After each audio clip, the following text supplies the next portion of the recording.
you just need a little fire, a little encouragement to get back in the game again. Here's what I want you to look at. There are winners, and there are losers, and there are people who have not discovered how to win. And all they need is some coaching. All they need is some help and assistance, just a little support. All they need is some insight or a different strategy, a plan of action to make some adjustments that will open up the key to a whole new future for them, that will give them access to the unlimited power that they have within themselves. That's all that they need. So what I want you to do is think about something you want for you, that's real for you, that's important for you, that will give your life some special meaning and power. And I don't even want you to say, I can do that. I don't want you to assume that. See, 5 years ago when I started out in this area, I would not have been able to make the mental leap that I would be up to where I am right now. I don't want you to begin to just psych yourself out. No. I want you to be able to say something to yourself that will enable you to maintain a level of integrity with yourself. That when you say this, even when you face tremendous setbacks, it will be a benchmark to keep you in the game, to keep you moving forward and experimenting and readjusting your strategy and your plan of action, continuously looking for ways to win. So what is that something? When you got an idea you want to move on, you might not have the money, you might not have the education, you might not have the support or the resources you need. What is that something that can keep us going, that will enable us to act on our dream? What's one of those keys that will begin to help us to discover the secrets to our dream? Here's what I want you to repeat after me, please, with power and conviction. Say, it's possible. It's possible. That's all I want you to do when you look at your dream. Just say to yourself every day, it's possible. Just say that every day to yourself, it's possible. Because what does that do? See, it begins to change your belief system. See, the way in which we operate, ladies and gentlemen, it's a manifestation of what we believe, what's possible for us. Whatever you've done up to this point, all that it really is a duplication, it's a reproduction of what you believe subconsciously that you deserve and what's possible for your life. Most people operate out of their personal history, out of their memory, things they have done, things they've experienced, things they've seen, things that they have observed. What I'm suggesting that you operate out of a larger vision of yourself. I want you to see yourself doing what you want to do, experiencing what you want to experience, having what you want to have, doing what it is that gives your life some meaning and value. Operate out of your imagination, not your memory. Because whenever you look at where you want to go, I'm wanting to warn you, you will have some conversation back here after you go through the data that you've experienced in life saying you can't do it. And so what you want to begin to do is ignore that inner conversation. Well, most people, ladies and gentlemen, when something happens to them, what they do is they begin to believe that that's the way it is. That's the way it's always been. And they can't see the possibility of it being any different. Example, before April 1954, the common belief, the universal belief, because it had been tried again and again and again and people had failed, the belief was that man was not physically capable of breaking the 4-minute barrier, that he could not run a mile in less than 4 minutes. That was the belief on the planet. It had never been done. But here's what happened, ladies and gentlemen. Roger Bannister came along, and he broke the 4-minute barrier. Now here's what's significant about that. Since that time, up to this day, over 20,000 people have done it, including high school kids. What changed? 20,000 people, what changed? Here's what happened when they got on the track. They knew it had been done. And because they knew it had been done, there was a new belief about this barrier, about this goal that was unreachable. And those 20,000 people got in the race believing, knowing in their heart that someone had done it, that it's possible, that they could do it. And I'm saying that if you know anybody that had some goal, some dream, something they wanted to do, and they did it, then I'm saying that you know in your heart that if someone has done it, then you can do it. It's possible. And that if someone can make their dream become a reality, that it's possible that you can make your dream become reality. And so as you begin to look at where you want to go, beginning to embrace that, it's possible. I'm blessed and highly favored. I've got a lot going for me. I got some good stuff in me. And it's possible that I can bring my greatness out here in the universe.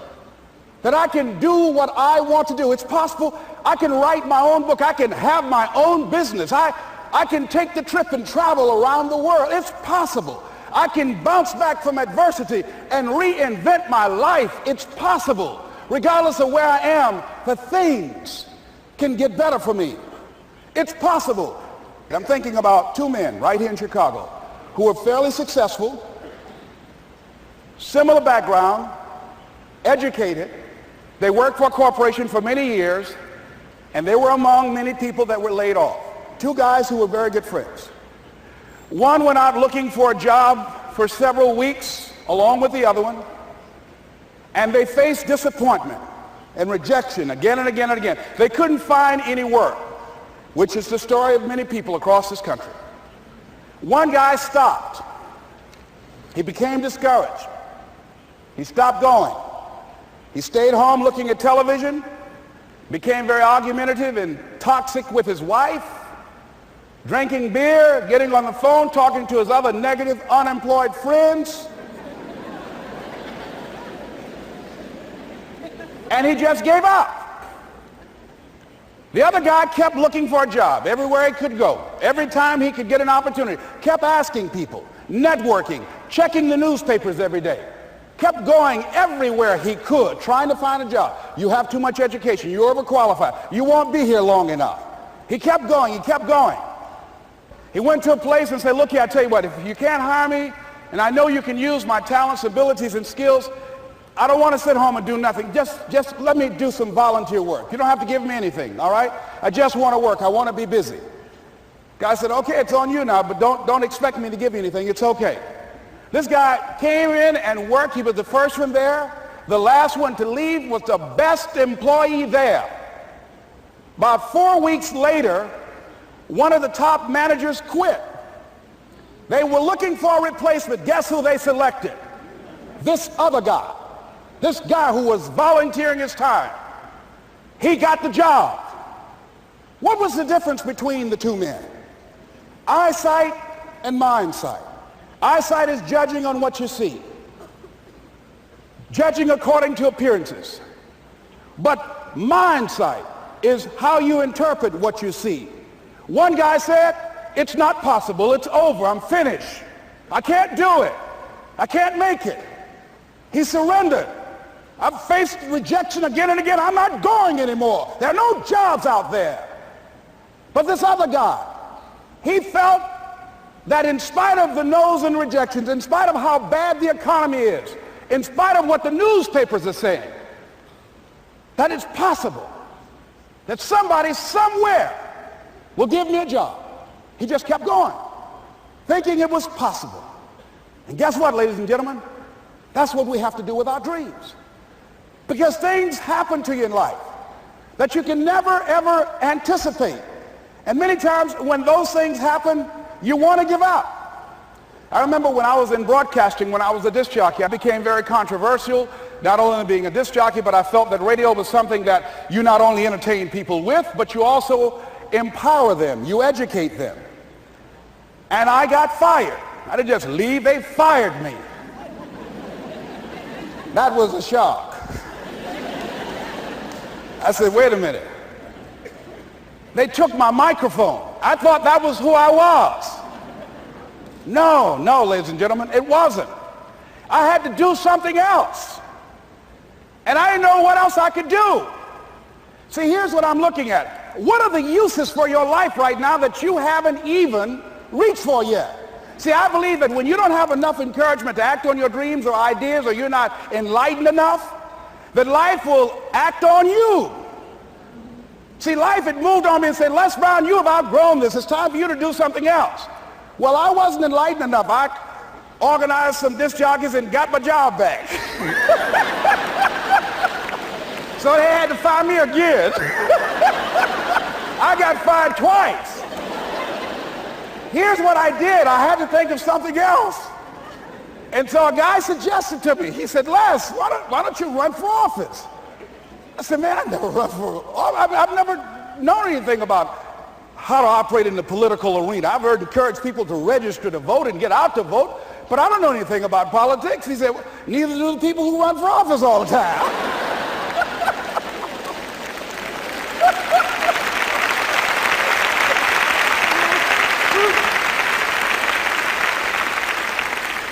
So I ran. Now here's what I'm suggesting. I ran. You got to do what you can where you are with what you have. I didn't have any money. I didn't know anything about the political process. I didn't even have any support. But here's what the guy told me. It's possible you could win. That's all I had. I was running against an endorsed candidate. He was an incumbent. He had the newspaper support, all of the leadership in the community, and I was challenging this guy. So I had a saying when I was on radio, stand up for what you believe in because you can fall for anything. And I would go door to door. I have my kids on one side of the street. I would be on the other, and I'd knock on doors. Hello, my name is Les Brown. Tell everybody I'm still standing. They get on the phone. Child, Les Brown was to my house today. You know the boy on the radio with the big mouth? Yeah, they fired him, honey. Say he's still standing. See, I'm saying just keep moving. Don't start feeling sorry for yourself. Don't spend time blaming and talking about what happened to you. See, whatever you talk about, that's what you multiply and expand in your life experience. So don't talk about stuff unless you want it to keep on happening to you, all right? So I got in that kind of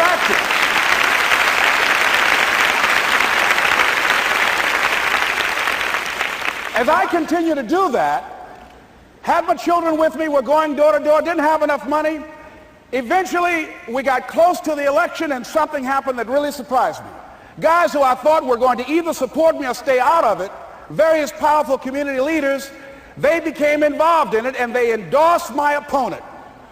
I felt devastated. Now that's going to happen to you when you're working on your dream. Things are going to happen that's going to catch you on the blind side. That was shocking to me. They didn't have to do that. All they had to do was just stay out of it. But here they go, come up in there messing with me. Now that's going to happen. There's some people who believe it's their personal business to stop you from living your dream, all right?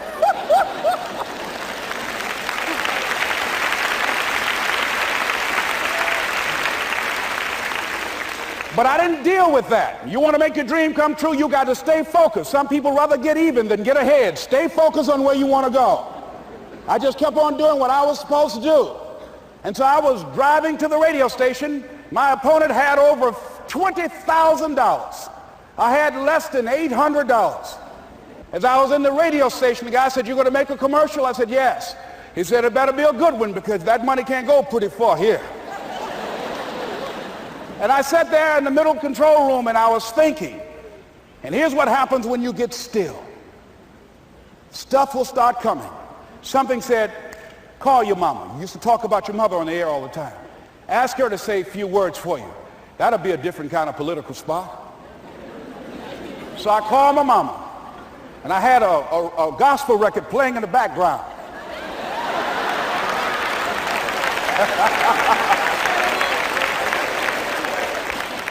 And then I had my mother say, "Hello, this is Mrs. Mamie Brown. When I raised my sons, I raised them to be good children.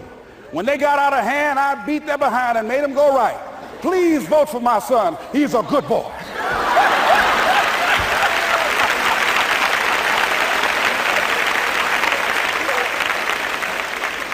Usually in the state representative race, maybe 3,000 or 4,000 people will come out to vote in a primary. In that primary race, over 27,000 people came out and voted and said, "I'm voting for Les Brown because his mama said he's a good boy." I won, ladies and gentlemen. I won.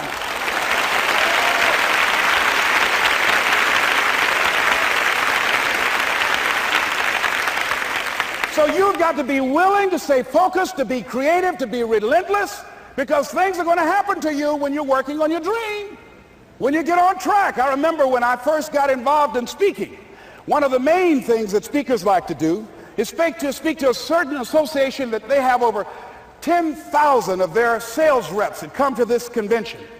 And I was relentless. I kept saying, it's possible. It's possible. See, what I want to let you know and set you up for, because you say it's possible, don't mean that you're not going to have any problems.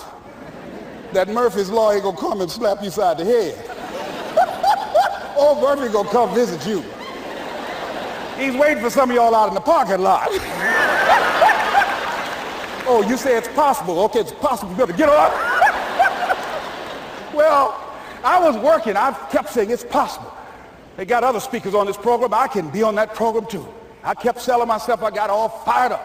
And I was calling them every day. And the lady finally said, Mr. Brown, I tell you what, we want you to come in and talk to our sales executives. You got the kind of fire and guts that they want that will motivate them. And let me tell you something else. We want you to bring your motivational tapes. You're going to need at least $50,000 worth of tapes. I said, is that right? Yes, because they want to keep that drive alive. I said, all right. I called the guy to duplicate my tapes. I said, Don, how you doing? This is Les. Let me tell you, I got a major speaking engagement. I said, man, it's a speaker's dream. I need over $50,000 worth of product. He said, Les, you don't have that kind of credit. I said, I know, but Don, I can sell that. Just right after speaking engagement, I'll give you your money in 4 days. He said, are you sure, Les? I said, yes, man, I got a major speaking engagement, and they told me to do it. He said, man, that's a big order. Let me talk with the lady with you. I said, hold on just a minute, man. Call the lady back. Hello, Evelyn, how you doing? This is Les Brown. I got Don on the phone. What did you say? Do I have the speaking engagement? Yes, you do. And what else you suggest? Les, our people, they buy a lot of tapes. Your tapes are very popular among them. I'm saying bring at least $50,000 worth of tapes, Les. You'll sell everything you got and more. I said, did you hear that, Don? He said, yes. I said, now, if anybody else has to make a decision, are you the final person? She said, I'm the final person. I will send you the contract. I want you. I said, you hear that, Don? He said, yes. I said, oh, ye of little faith. I said, duplicate the tapes, man. Hung the phone up. Well, he duplicated the tapes. 1 week came by. I'm checking the mail every day. No contract. I said, come on, Murphy, don't start nothing, man. Come on. Come on, man, give me a break. Come on, you know, this ain't fair. Come on, man. Give your boy a break. Come on. I talked to myself, you know. I didn't want to call him right now. 2 weeks passed by. Murphy said, don't you think you ought to call him? I said, okay. I called. I said, hello, this is Les Brown calling. How you doing, Les? I said, fine. I said, Evelyn hasn't sent my contract out yet. Any additional information you need? So, Les, you haven't heard? I said, no. I said, Evelyn died. I said, she died? I said, did she say anything about me?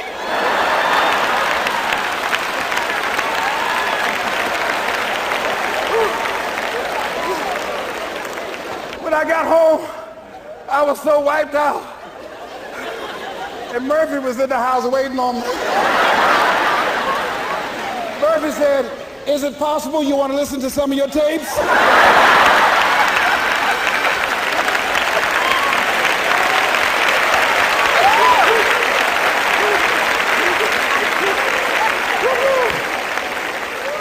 But ladies and gentlemen, here's what I had to do. I had to begin to focus on what was the solution. That this was not the only place that I'll be able to sell those products. And as I began to challenge myself and got some help and support and some other input, I eventually did. It took longer, but it was challenging. But I did it. Repeat after me, please. No matter how bad it is, or how bad it gets, I'm going to make it. I'm going to make it. Shake somebody's hand on your right and left and say, you got that right.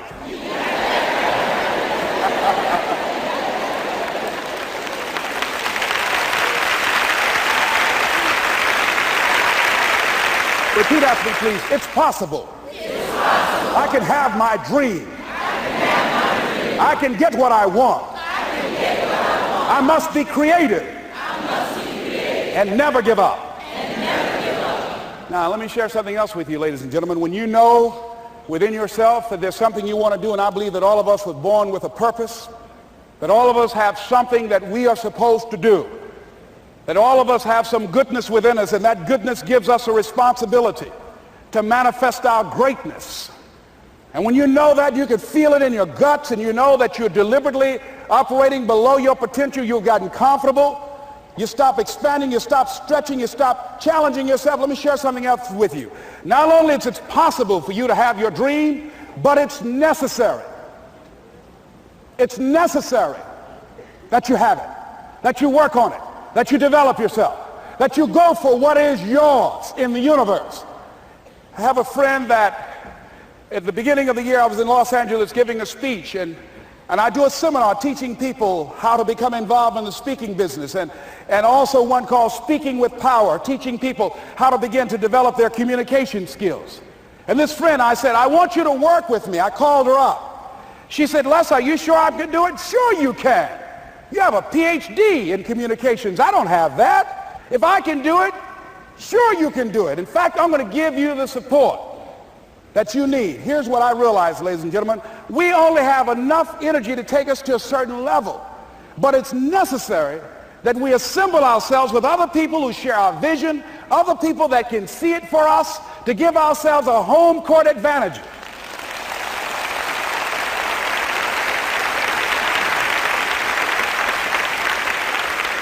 So it's necessary that you seek out other people who think like you, who are growing, who have decided that they are not satisfied with where they are. See, I don't believe that necessity is the mother of invention. No, necessity, in my opinion, is not the mother of invention. Refusing to accept things the way that they are is the mother of invention.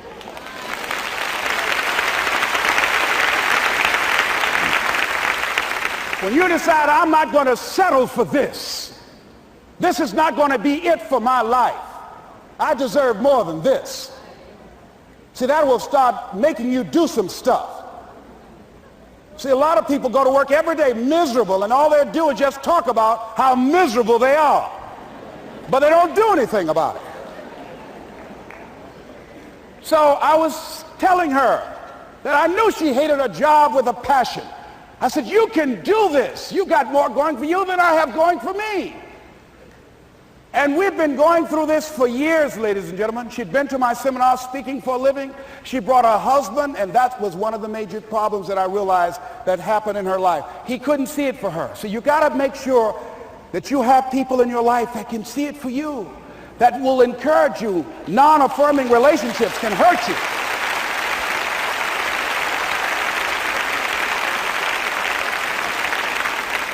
And I talked to him. I said, I don't have anything to do with your marriage. I said, you and I are good friends, and she and I are good friends. And I'm not taking sides. I said, but if you can't see it for her, don't tell her that. Just give her some support. What if you're wrong? It's possible, man, that if I'm doing it, she can do it. Well, you're different. How are you going to tell me that? You've seen her speak. She's got great speaking skills. Don't underestimate her. You don't know. You've got a great woman here. But you see, people who can't see it for themselves can't see it for you.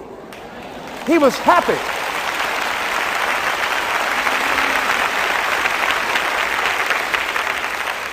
So I said, will you do it with me? I said, I'm going to give you the support you need. You can't do it by yourself. I will stand with you. She said, you will? I said, yes. I'm going to make you part of my seminar. You'll do a part of it, and I'll do a part of it. Speaking with Power. She said, okay. 3 days later, ladies and gentlemen, I got an emergency call at my office. It was from her husband. He called and said, tell Les Brown that Marion is dead. I said, oh no. When I was flying there to go to the funeral, and I remember the last time that I saw her, and I had some of her papers that I had gotten inadvertently confused with mine, and I took them home. And I was searching through these papers to do one of her works. She was a prolific writer. And what got me, what was so sad that made me begin to cry, was that there were poems that she had started that were profound poems, great thoughts that she didn't complete. Plays that she had started that she didn't complete. See, that poem was given to her. I can't finish that for her, nor can you. That play, whatever the outcome that she had envisioned, that she had imagined, was given to her. Only her. And she's the channel that was going to come through. You are here, and you are the vessel, you are the outlet for the universe. That you've been selected. There's something for you to do. I believe all of us have some purpose for being here. And as I was going to the funeral, and I was reading a newspaper that said that millions of people are dying because of what they're eating, talking about their diet. And I'm sure that it was Marion talking to me, whispering, saying, Les, the next time you speak, say that even more are dying because of what's eating them.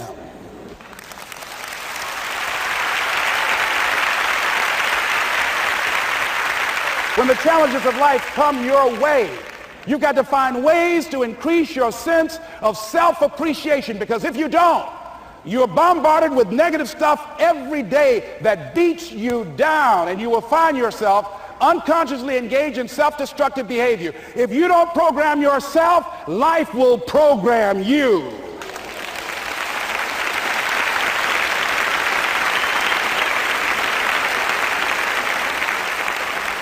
So you want to have an agenda for your life. It's necessary that you have some direction for your life. A friend at the National Speakers Convention gave us a presentation, and it really struck me. He was talking about when he was traveling across Europe, Warren Gresham, and he said at different points, soldiers would wake them up on their journey and ask him the question.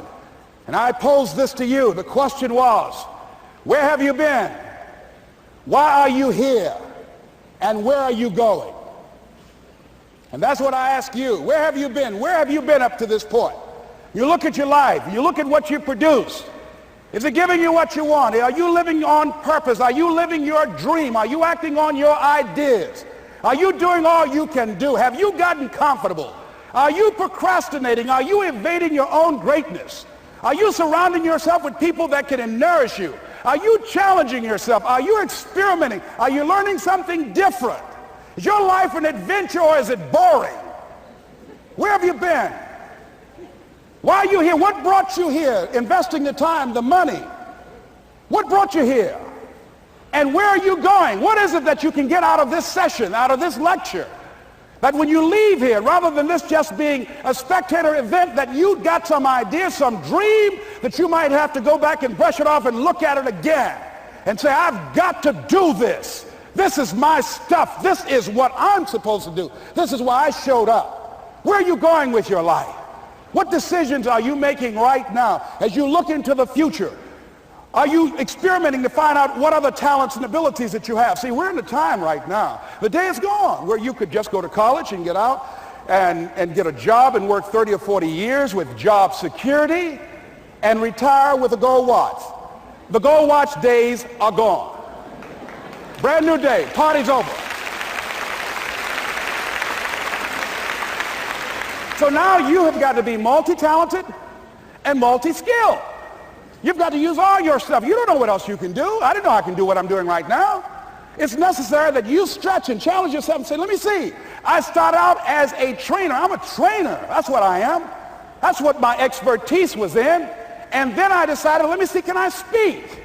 And then I discovered, hey, I can do that. What if I hadn't tried to do that and just been satisfied with just being a trainer, with a limited vision of myself? And then after training, and then I said, well, maybe I can go into business for myself. And I started speaking, going into business for myself. Well, maybe I could train other speakers and teach them how to go into business for themselves. See, you want to have a backup plan. You want to have other strategies for yourself. In case this doesn't work out, you got something else going over here. You don't want to ever put yourself in a situation where you have a limited vision and you're only using a limited amount of your talents, of your skills, and of your abilities. And I'm saying to you, it's possible you've got some talents, some ideas in you, your ability to do some stuff that you haven't even discovered yet. And I'm suggesting that it's necessary that you get outside of your comfort zone. It's necessary that you develop some new relationships where you can learn from people. It's necessary that you do reading, that you do research. It's necessary, if you're already involved in some business, that you don't be satisfied with where you are. If you want to make it today, it's necessary for you to constantly look at ways of getting better. Not only is it possible for you to have your dream And it's necessary for you to challenge yourself to go after it and get better and leverage relationships that can help you get to where you want to go. But it's you. The major key to your reaching your dream, your living up to your greatness, your making your contribution is you. If the economy is good, fantastic. If the banks are loaning money, that's great. If people are positive, that's great. You don't have any opposition, that's great. But the major key to your making things happen in your life is you. When I wanted to get on public television, they told me, you can't do that. So wait a minute, I've seen these other people on. It's possible I can get on. Leo Biscaya, John Bradshaw, it's possible. Excuse me, hold on, time out. Let's be realistic. Come on, be logical. I said, well, wait a minute, why can't I do it? Let's look here. Think about guys who have credentials, all kind of credentials. You don't have any college training. They're not going to put you on television. Give me a break. I said, thank you for that. God love you, and I'm trying. And went on about my business. You hear me? Let me tell you something. What people think about you and the possibilities for your dream is none of your business. That's their business.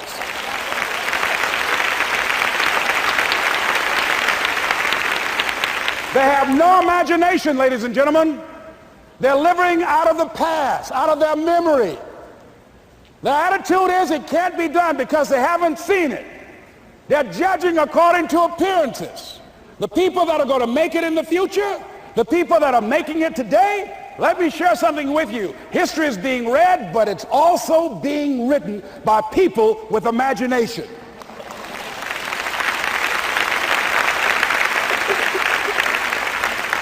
So I went to the next mode, necessary to start talking to people and seeking and asking for what I wanted and leveraging relationships and trying to find out how do the people do it that went ahead of me? How do they do it? And then what is it I need to do? How is it I need to train myself, to develop myself? What's the resources that will be required in order to make it happen? And as I start seeking out and asking questions, I started running into people who said, I know someone who can help you do that.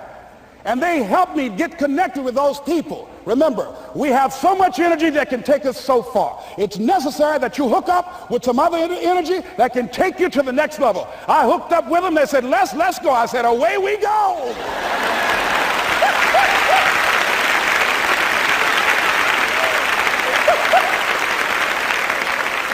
And guess what? Here we are.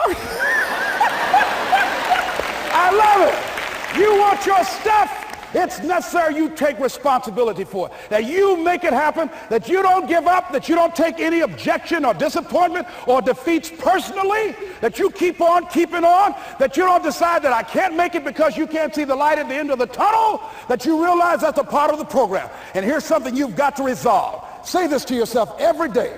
See, as long as you're breathing, you got a shot at your dream. That's the way I resolve. Say this, please. It's not over until I win. You got that right.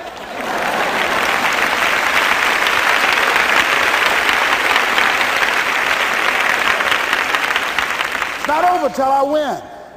Not over till I get through. It's not over till I get over. Not over till I get what I want. Door can't open today, look out. I'm going to come back and take the hinges off. That's how you got to do that. You've got to have that kind of courage, that type of determination. If you want to make it happen, it's you. That you've got to take personal responsibility to make it happen.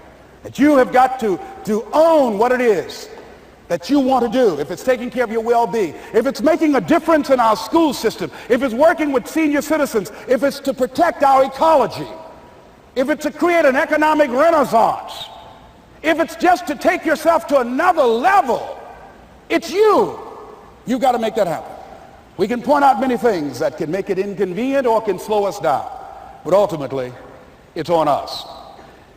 Next step is, not only is it possible and necessary, and it's you to live your dream, to make this greatness that you have within you become a reality, but what I've come to appreciate when you're working on changing your life, changing some bad habit, getting out of addictive situations or relationships, or working to build a dream or making a difference in our society, or learning something that's very challenging. Here's what I realized, ladies and gentlemen, and develop a great deal of respect for.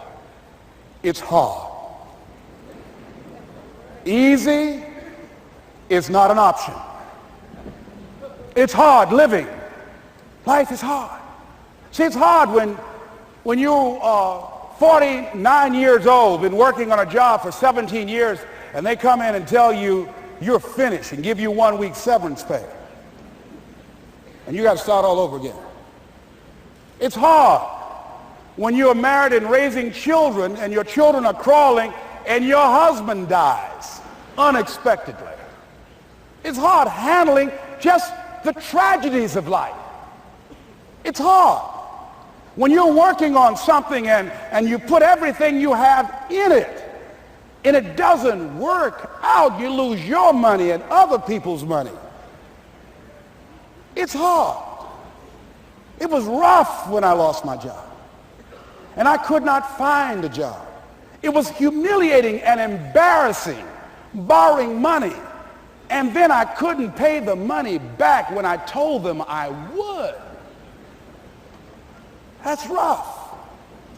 How people look at you, how they respond to you. It's very hard. It's humiliating. Here's what I discovered that happens to you in life, that you will go through things, and while you're going through them, you can't understand why it's happening to you. But after you go through it, and you get back and you look at it and you say, oh, now I understand why I needed that lesson. Have you ever happened to you? Raise your hand. Has it ever happened to you that I couldn't understand it then, but after I got through it, then I saw that that was preparing me for bigger and better things.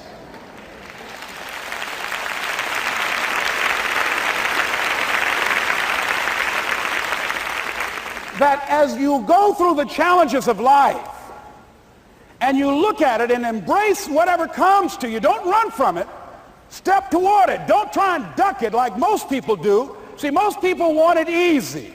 See, easy come, easy what? Easy go. See, but when you go at what you're going to deal with and you deal with the difficulties of it, when you handle those hard things close at hand, making those hard decisions right now that you don't want to make, learning those things that you don't like to do, but you know that in order for you to get where you want to go, this is one of the hoops that you have to flip through. And I'm saying to you, whatever you got to do it, because if you don't, life is going to whoop you until you surrender and say, okay, all right, I cooperate, okay, I learned, okay. They had to wear me out a long time. So if it's hard, then do it hard. Now, how do you hang in there during the hard, difficult times? Les, you must have faith. You've got to believe in yourself. You've got to believe in your abilities. You've got to believe in your service, your company, your ideas, unquestionably. You've got to have faith, and that faith gives you patience. That is not going to happen as quickly as you want it to happen. A lot of things are going to happen that will catch you off guard. And so therefore you've got to deal with and handle it as it comes. And not only that, but that faith and patience drives you into action. You've got to keep moving and keep plugging away. In the Far East, they have something that's called the Chinese bamboo tree. The Chinese bamboo tree takes 5 years to grow. And when they go through a process of growing it, they have to water and fertilize the ground where it is every day. And it doesn't break through the ground until the 5th year. Okay? But once it breaks through the ground, within 5 weeks, it grows 90 feet tall. Now the question is, does it grow 90 feet tall in 5 weeks or 5 years? The answer is obvious. It grows 90 feet tall in 5 years. Because at any time had that person stopped watering and nurturing and fertilizing that dream, that bamboo tree would have died in the ground. And I can see people coming out talking to a guy out there watering and fertilizing the ground that's not showing anything. Hey, what you doing? You've been out here a long time, man. And the conversation in the neighborhood is, you growing a Chinese bamboo tree, is that right? Yeah, that's right. Well, even Ray Charles and Stevie Wonder can see ain't nothing showing. You know that's how people are going to do you? So how long you been working on this? How long have you been working on your dreams? And you have nothing to show. This is all you got to show? People are going to do that to you. And some people, ladies and gentlemen, they stop. Because they don't see instant results. It doesn't happen quickly. They stop. Oh, no. You got to keep on watering your dream. And when it began to happen, they stopped laughing. They said, look. Whoa, look here. Look how, hey, man, you know, I know you could do it. Look here, you got a job here?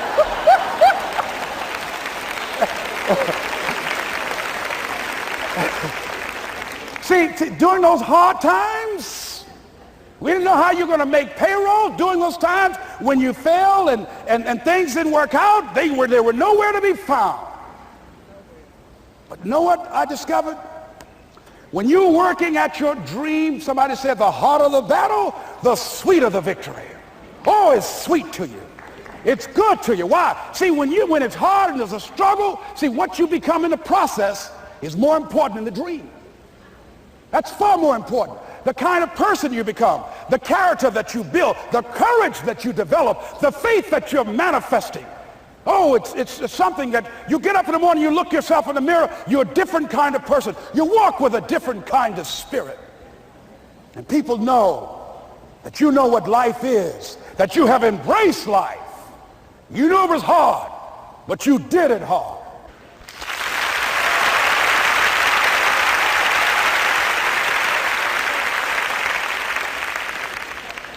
Now that takes us to the next level. If it's hard, why do people do it? You ask people who do things. Why do they go it? People who climb mountains just for the sake of it. Nobody paying them to do it, just do it. Somebody said, I'm going to run around the world. He said, why would somebody want to do that? I'm going to swim the Atlantic Channel. Why?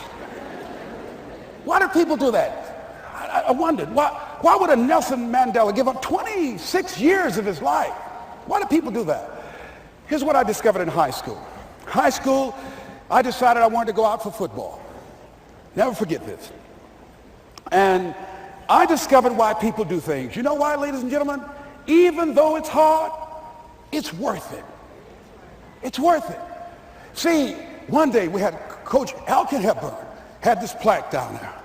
And this wood on the floor, on the ground. He said, Brown, come over here. Had my suit on. I said, yes, sir. He said, I'm going to have old Larry Littles down there. Old big Larry. Yes, sir. Big, fat, sorry Larry. Yes, sir. Brown, I want you to get down bull neck. Yes, sir. He said, I want you running Larry. I want you to put your helmet right in his pit, right up in his chest, and knock him off that board. You hear me, Brown? You can do that. Yes, sir. Can you do that? Yes, sir. I said, hubba, hubba. I said, hubba, hubba. He said, Brown, I want you to knock him off. You're going to make the team. I know you can get him, all right? Look at him, how sorry he is. Knees knocking and everything. I said, yes, sir. Then he went down to Larry. Larry Littles, who played 12 years for the Miami Dolphins, all pro for 12 years. This is a bad, big dude. 250 pounds, strength, agile, and all muscle. He said, Larry, he said, man, you know Brown down there.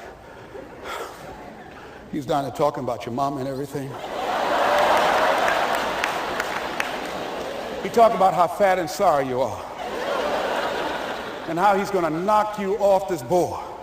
Larry now spitting fire and growling and foaming at the mouth. And I'm looking at Larry saying, oh, hubba, hubba. He said, look at that fool down there growling. He told me he's going to scare you that you're going to leave. Are you going to leave? No, coach, I ain't going to leave. Go down there and knock him out the park. Boy, coach got back. He winked at me. Go get him, Brown. I went hard. I ran into Larry with my helmet. Larry said, boom. I don't know where I landed. When they woke me up, I said, can y'all take this helmet off me for a minute? I said, y'all got any more positions out here? They say, like where? I said, don't y'all need an announcer?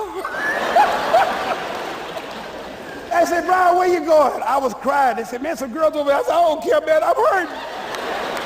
So that fool almost killed me, man.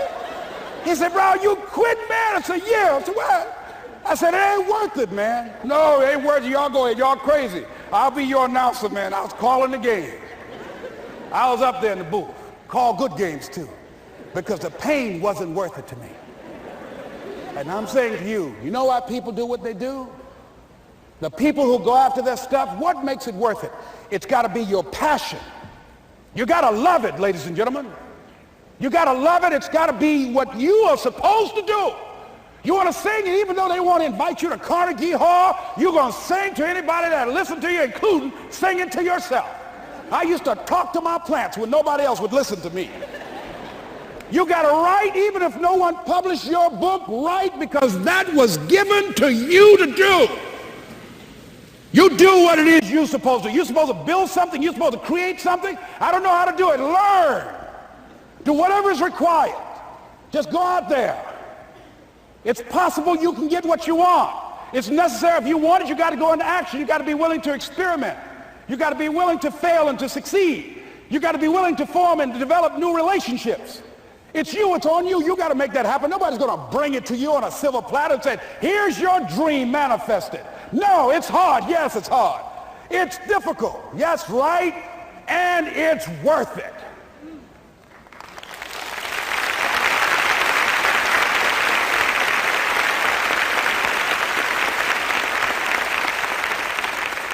People ask, hey, man, these kids, man, it's rough dealing with them. That's right. That's right. You think peer pressure happened overnight? We went through peer pressure. I remember as a kid, some guys said, hey, Les, me and another fellow named Willie Lower, we were going home. Hey, man, we're going down to Gould's, man, and knock off a grocery store. I said, look here, I don't want no part of that. I'll see y'all later. Say, y'all chicken. I said, that's all right, you say whatever you want. Low star. I'm not chicken, man. Don't call me chicken. Then why don't you come? We didn't even ask you to come into place, man. All you do is just drive the car, that's all. I don't know how to drive that good. Well, we're trying to get Les to come. He's chicken. Hey, I'm not driving nothing, all right? Willie, don't care about what they say, man. Leave him alone. You want to go do it? You find somebody else to drive, or you drive yourself. Come on, Willie, man. Pull him, he stopped. I ain't chicken. All I got to do is drive? Yeah. I said, Willie, that sounds simple, man. Don't go, man. He went. And the next day we read the newspaper where when they robbed the store, when they came out running to a car, the merchant, the man who owned the store, came out just shooting wildly, and he hit the driver in the head.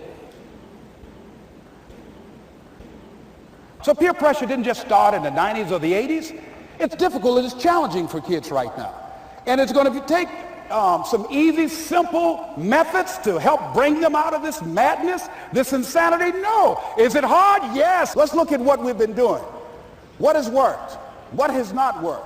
Let's look at where we want to go. What is it that we want to produce? What is it that we want to create for our young people? And as we think about that, start experimenting with different methods and techniques to create and to produce that. And begin to believe that it's possible through our commitment, through our vision, through our determination, our relentlessness. Because of our belief, it's possible that we can reduce the teenage homicide rate, the teenage pregnancy rate, the dropout rate. That it's possible, looking at what kind of world are they going to be in. As we look at the global economy, that as we begin to use our collective will and genius and resources, it's possible that we can create an educational system that not only will test their minds with information and facts and figures, but will teach them how to think and be creative, and what does it mean to be a human being and to value human life, and how do you make relationships work? How do you bounce back from adversity? It's possible that we can give them a curriculum that will give their lives a sense of purpose and direction and meaning, and teach them how to begin to know and operate on a higher level of being, where they become assets to our society, rather than liabilities? What if we leave here with that kind of consciousness that it's possible, as opposed to saying we have to write this generation off, that it's possible that we were born for such a time as this and that, that maybe someone here has the idea or the method or some plan of action or an approach that can resolve many of the problems that we're facing with young people today. Whatever we have to do to save our children, it's worth it.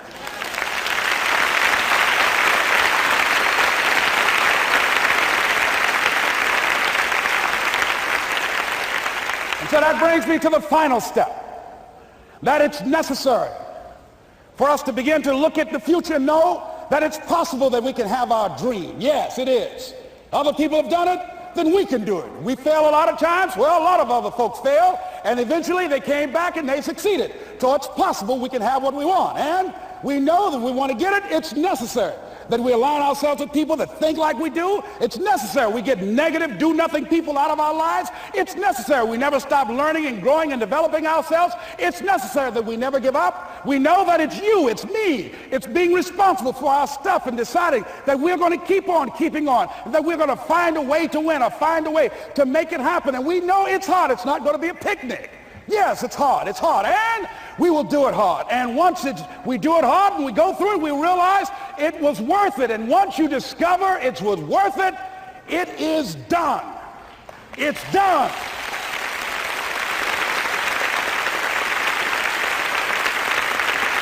It's done, ladies and gentlemen, before it happens. Well, here's what I'm suggesting to you. That when you're working, you have a wall to break through. Let's say a friend of mine who runs a marathon, and he says, when he's running the 26-mile marathon, he said, let's say that hypothetically, that 18th mile is the wall. He said, Les, when you get there and you're running, he says, everything in you is telling you to stop, to give up. Every muscle is aching, and you're saying to yourself, I can't do it. I can't do it. And you just keep on and you keep on and you keep on. It seems like you're moving at slow motion. And then eventually when you break through that 18-mile wall, then you know it's like done and you're on automatic and you glide on in. And you know it's there. You know you're going to get to the finish line. And we've all had experiences where we were working on something and we knew it was possible. And we did those things that were necessary to bring it into a reality. We took the responsibility to make it happen. Other people couldn't see it. A lot of people didn't believe it. You were attacked. You were criticized.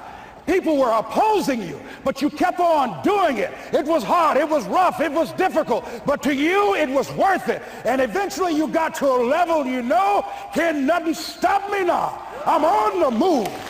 I'm on the move.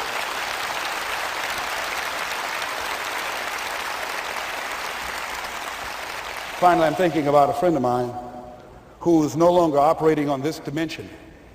His name is Jack Boland.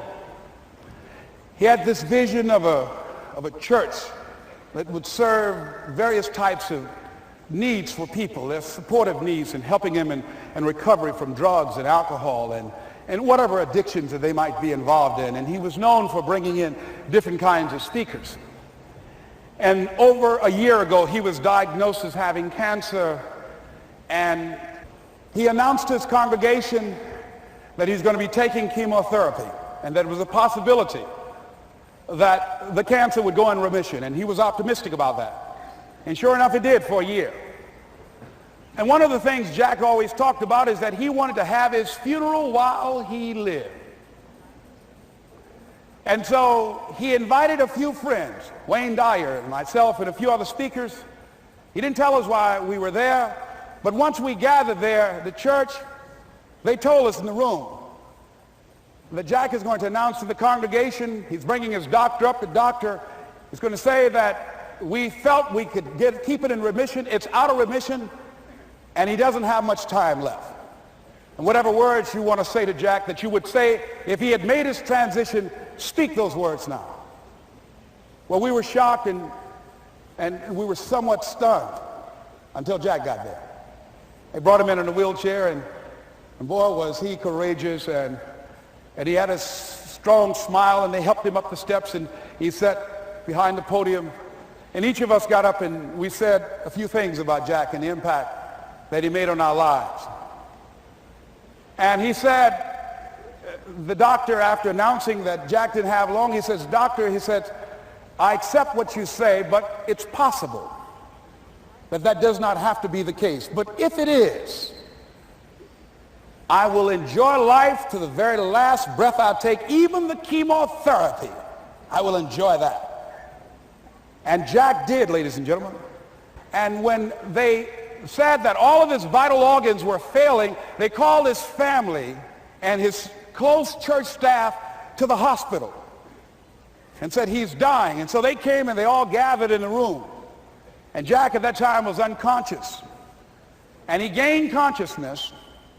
And he looked at them and he said, with what strength he had, he said, "I want to thank you all for being here. You've been a great staff to me." He looked at his sons, his daughter. He said, "You've been a great family." He said, "Don't feel sorry for me." He said, I'm ready to go. I'm looking forward to the next adventure." And he sat there for a little while, laid there, and he closed his eyes, and he lost consciousness.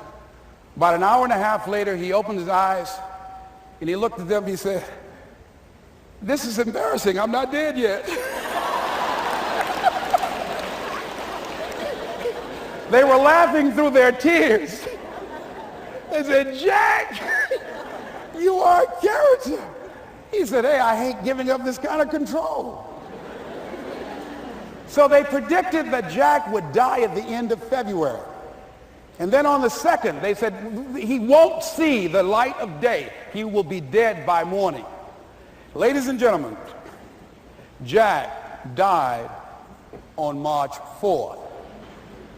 And we believe that even in his dying, Jack sent his congregation a message that I want to give to you with his permission.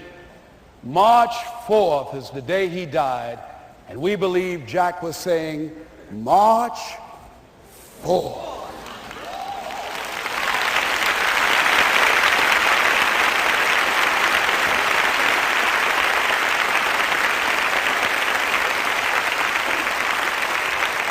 So I say, as you look into the future, while other people are giving up, feeling like victims, feeling powerless, becoming negative, turning on each other rather than to each other, feeling that they can't make it, be ye not conformed to this world, but be ye transformed by the renewing of your mind with the mindset of that it's possible that we can save this generation.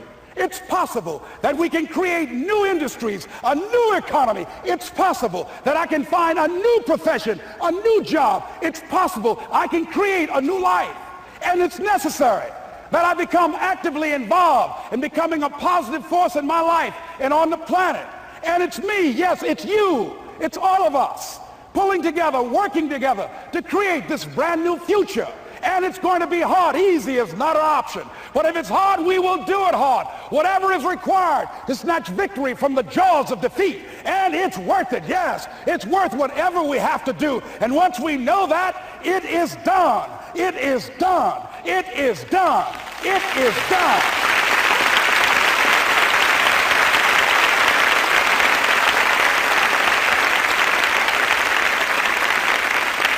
So I say to you, whatever your dreams are, whatever you want to do, in the spirit of Jack, March 4th. This is Mrs. Mamie Brown's baby boy, Leslie Calvin Brown, saying, "It's been a plum-pleasing pleasure as well as a privilege." Thank y'all here. Thank you. Thank you. Thank you. Thank you. Thank you very much. You're very kind. Thank you. Thank you very much. You're very kind. Thank you.